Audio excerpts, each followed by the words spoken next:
सर्वप्रथम माझ्या मैत्रिणींना आणि सर्व सुवासिनींना वटपौर्णिमेच्या मनपूर्वक शुभेच्छा। बऱ्याच दिवसापासून आपल्या व्हिडिओला व्हॉइस ओव्हर येत नव्हता, म्हटलं चला आज छानशी रेकॉर्डिंग करूया। आज वटपौर्णिमा पण आहे, पण आजच्या ज्या रांगोळ्या आहे ते आपल्या वटपौर्णिमा विशेष नाही आहेत, कारण की वटपौर्णिमेच्या ज्या विशेष रांगोळी होती ती मी आधीच तुमच्यासोबत शेअर केलेली आहे। आय होप तुम्ही नक्कीच जाऊन बघितली असेल। तर आजच्या व्हिडिओबद्दल बोलूया। आजच्या व्हिडिओमध्ये आपण 2 रांगोळ्या पाहणार आहोत। दोघी रांगोळ्या नेहमीप्रमाणे साध्या, सोप्या आणि वेगळ्या आहेत। पहिली जी रांगोळी आहे ती 3-4 रंगांच्या शेड मधून काढलेली सुंदर अशी फुलाची डिझाईन आहे।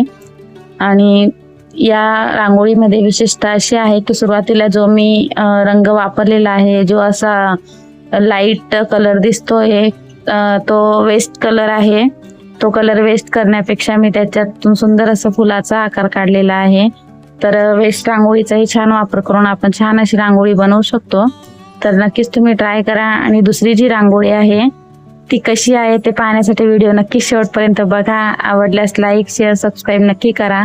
भेटूया आपण पुढच्या व्हिडिओमध्ये। तोपर्यंत सर्वांनी आपल्या छान छान अशा रांगोळ्या नक्कीच काढा। बाय।